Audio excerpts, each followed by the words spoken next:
Magandang umaga sa lahat. Ako nga po pala sa LJM Jess at narito ako upang sagutin ang mga katanungan ni Binibining 5 patungkol sa aming pagbabahagi ng impormasyon sa paksang Sociolec.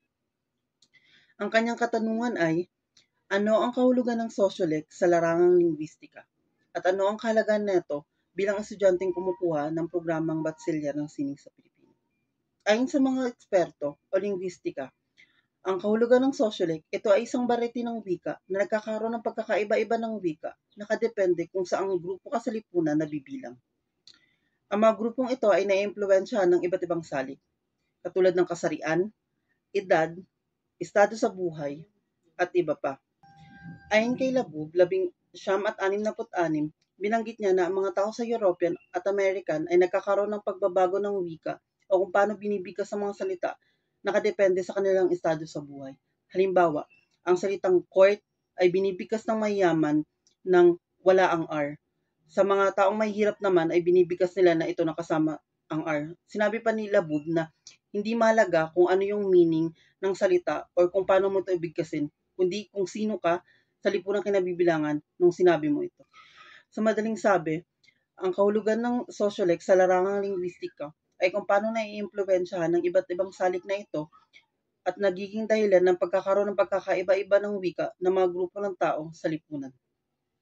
Ang kahalagaan naman ng pag-aaral ng Sociolec bilang isang mag-aaral ng Bachelor ng Sining sa Pilipino ay mas lalo ko pang nauunawaan at naiintindihan ang wika sa mas malalim na perspektiba.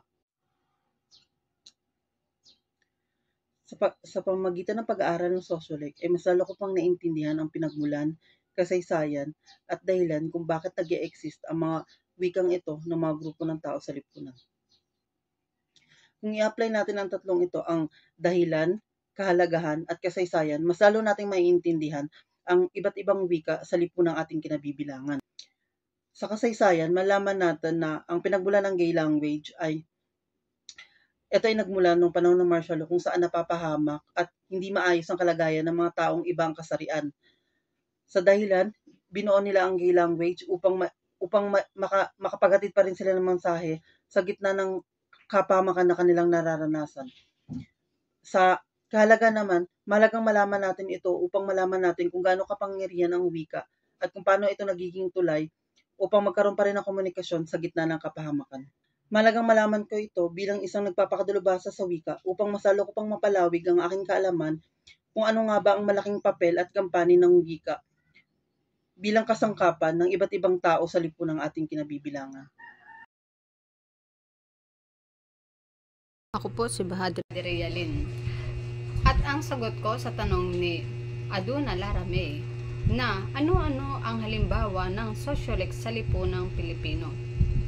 Alam naman natin na ang Sociolec ay isang uri ng wika na ginagamit ng isang partikular na propesyon o ng anumang pangkat na kinabibilangan ng iba't ibang individual. Meron itong halimbawa ng formal at di formal. Sa formal, ito ay kabilang sa mga propesyon katulad ng isang guro na nagtatakda at nagbibigay ng isang takdang aralin sa kanyang mga estudyante. At ang halimbawa naman ng di formal ay ang katulad sa gay linggo na maririnig natin ang tsaka o ang Gora Bells.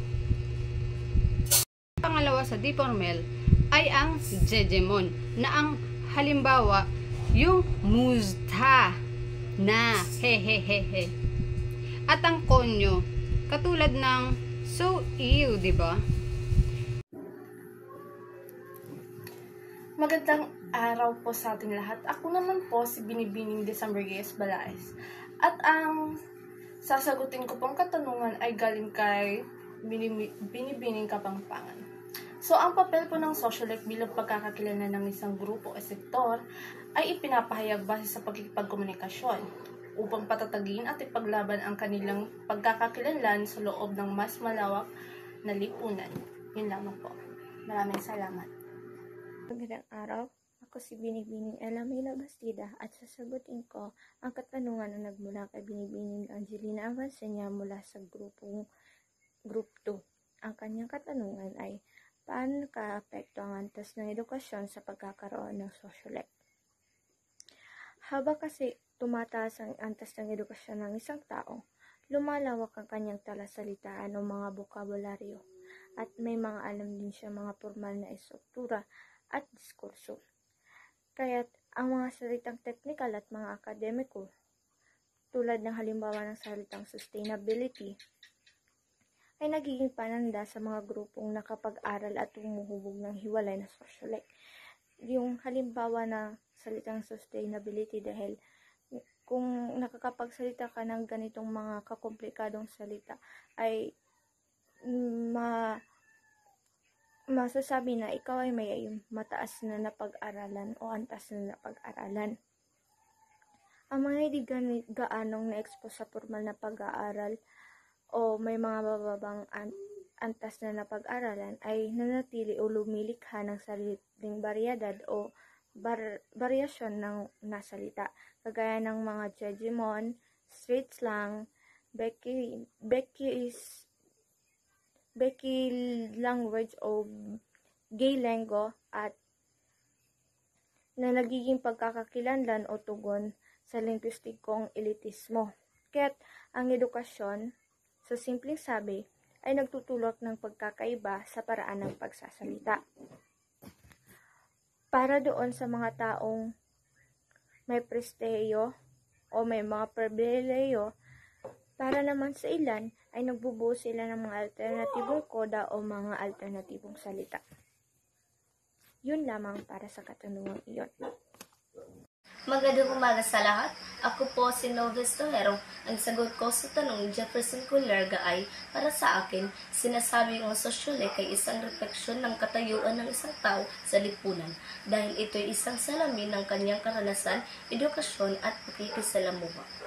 Ang mga salitang ginagamit natin ang paraan ng pagbuo natin ng mga pangungusap at maging ang tono ng ating boses ay nahuhubog sa ang ating paligid at ang mga taong nakakasalamuhan natin. Ang isang taong lumaki sa mayamang pamilya na may access sa kalidad na edukasyon ay malamang ang may iba't ibang sociolect kumpara sa ibang taong lumaki sa kahirapan. Ang una ay maaaring mas pamilyar sa mas formal na wika, may mas malawak na bokabularyo at mas mahusay na paggamit ng gramatika. Maraming salamat po. Lizzie Kahilda, sasagutin ko ang katanungan ni Robel Daga. Paano nakatutulong ang pag-unawa sa sociolect sa mabisang pakikipagkomunikasyon? Nakatutulong ito sa pag-angkop ng wika na iwasan ng hindi pagkakaintindihan kapag ang pagsasalita ay naaayon sa kausap at nagpapakita ito ng respeto sa identity gamit ng sociolect ng grupo, jejemon, konyo. Pinapakita mong nauunawaan at nire-respeto mo ang kanilang kultura o grupo. Yun lamang po, maraming salamat.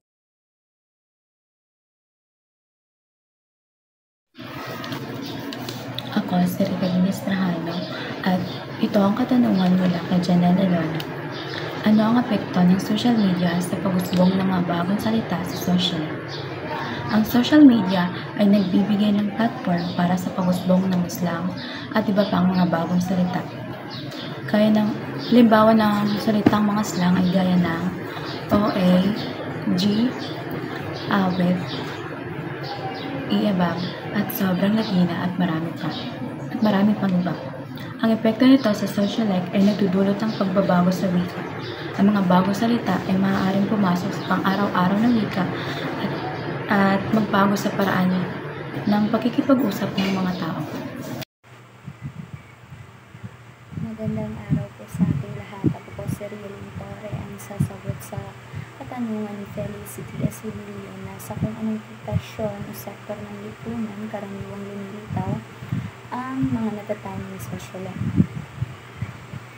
So, sa sociolect, ang profesyon o sektor na lumilitaw sa lipunan ay ang mga ginagamitan ng wika, tono ng boses, mga salitang ginagamit sa komunikasyon ng mga individual na bahagi ng group, ng partikular na grupo ng tao. So, isa sa mga ito ay ang mga guro, educators. Ang mga guro ay nagpapakita ng paggamit ng mga malilikhaing salita o mga salitang upang edukado sa pakikipagtalastasan sa mga estudyante. Magulang o kapwa-guro, sila ay may mga sariling paraan ng pagtuturo.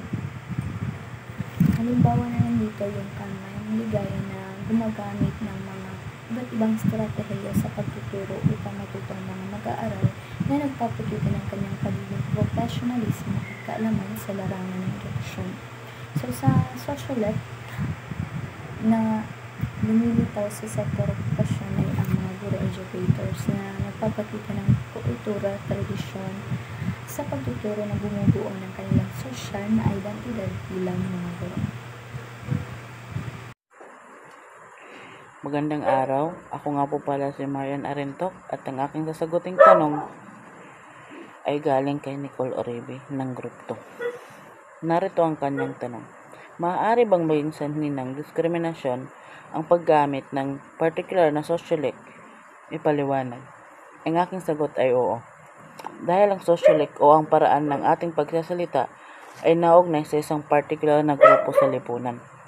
Dahil dito, maaaring maging sanhi ng diskriminasyon sa maraming paraan tulad ng pagpili ng trabaho dahil may chance ang hindi ka makuha o matanggap at kawalan ng pantay na oportunidad.